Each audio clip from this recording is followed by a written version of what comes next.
Assalamualaikum warahmatullahi wabarakatuh. Shalom, Om Swastiastu, Namo Buddhaya, dan salam kebajikan. Perkenalkan, saya Arifah Ramadhani dengan NIM 2004 0750 1024. Saya dari kelas M92, Prodi Pendidikan Guru Sekolah Dasar, Fakultas Ilmu Pendidikan, Universitas Negeri Makassar. Video ini saya buat dalam rangka memenuhi tugas ujian akhir semester dari mata kuliah Profesi Keguruan.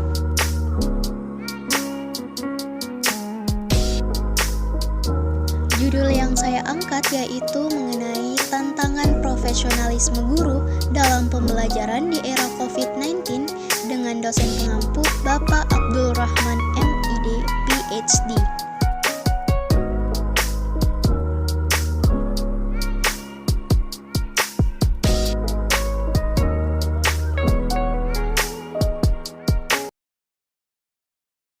Nah, memulai pembahasan pertama kita dalam tema ini, kita mulai dari kebijakan pemerintah. Dikutip dari kemdikbud.go.id, dalam dunia pendidikan, di Indonesia pemerintah melalui Kementerian Pendidikan dan Kebudayaan menerapkan kebijakan belajar dari rumah melalui pembelajaran jarak jauh yang bertujuan untuk memenuhi hak peserta didik dalam mendapatkan layanan pendidikan selama pandemi COVID-19. Belajar dari rumah melalui pendidikan jarak jauh dilaksanakan dengan pemanfaatan teknologi dan memerlukan ketersediaan jaringan internet selama proses pembelajaran berlangsung. Belajar dari rumah menuntut guru untuk mampu menggunakan teknologi melalui platform agar dapat terlaksananya proses belajar mengajar meskipun dengan jarak yang jauh. Beberapa aplikasi yang dapat digunakan untuk pembelajaran jarak jauh dan sudah familiar di kalangan guru dan murid yakni WhatsApp, Google Classroom, dan Zoom. Hambatan dan tantangan pembelajaran daring. Dikutip dari pusdatin.kemdikbud.go.id, ada beberapa tantangan nyata selama belajar di pandemi COVID-19, yaitu pertama, ketimpangan teknologi antara sekolah di kota besar dan daerah, kedua, keterbatasan kompetensi guru dalam pemanfaatan aplikasi pembelajaran, ketiga, keterbatasan sumber daya untuk pemanfaatan teknologi pendidikan seperti internet dan kota, keempat, relasi guru murid dan orang tua dalam pembelajaran daring yang belum integral. Optimalisasi daring. Menurut tim Kompas tahun 2020, laporan dari sejumlah daerah di Indonesia menunjukkan bahwa penerapan pembelajaran daring belum berjalan optimal, terutama di daerah pelosok dengan teknologi dan jaringan internet terbatas. Berdasarkan hasil survei dari batukarinfo.com, penggunaan media belajar offline lebih dominan, hanya sekitar 28% yang menyatakan bahwa anak belajar dengan menggunakan media daring, baik menggunakan media konferensi belajar maupun menggunakan aplikasi belajar online.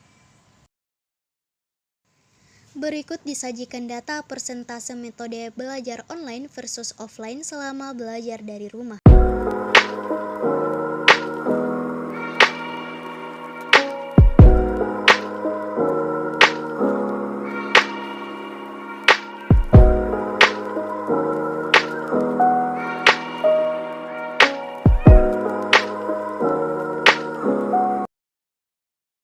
Keluhan siswa terhadap pembelajaran.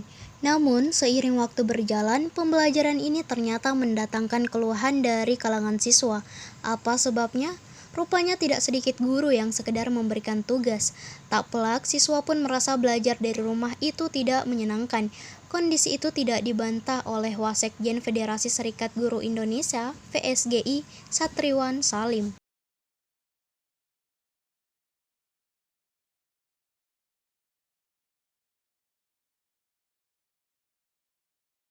Berikut disajikan data dari survei Kementerian Pemberdayaan Perempuan dan Perlindungan Anak atau PPPA yang mensurvei tentang pembelajaran dari rumah dan persepsi anak tentang di rumah saja, yang hasilnya bisa dilihat dari data ini.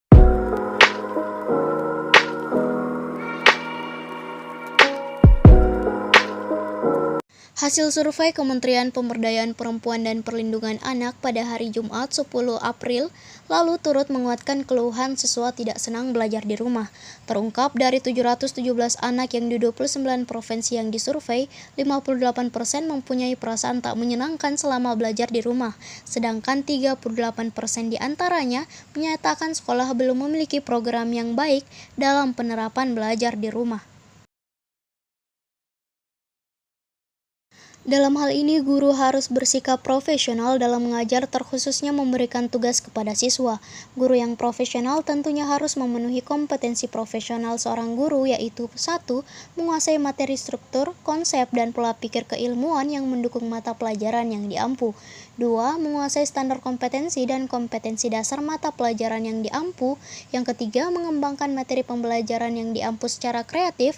Keempat, mengembangkan keprofesionalan secara berkelanjutan dengan melakukan tindakan reflektif. Nah guys, remember when Muhajir Effendi said, kunci berhasil atau tidaknya program digitalisasi sekolah ada pada guru. Jadi kompetensi guru harus baik. Guru harus belajar tiap hari, baik bersama instruktur, belajar sendiri, ataupun belajar dengan koleganya dalam asosiasi guru. Selain mengajar, guru harus bisa menjadi penghubung sumber belajar atau resource linker, fasilitator, dan gatekeeper.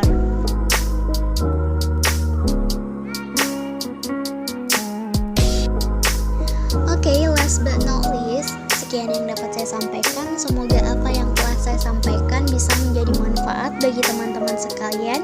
Wassalamualaikum warahmatullahi wabarakatuh.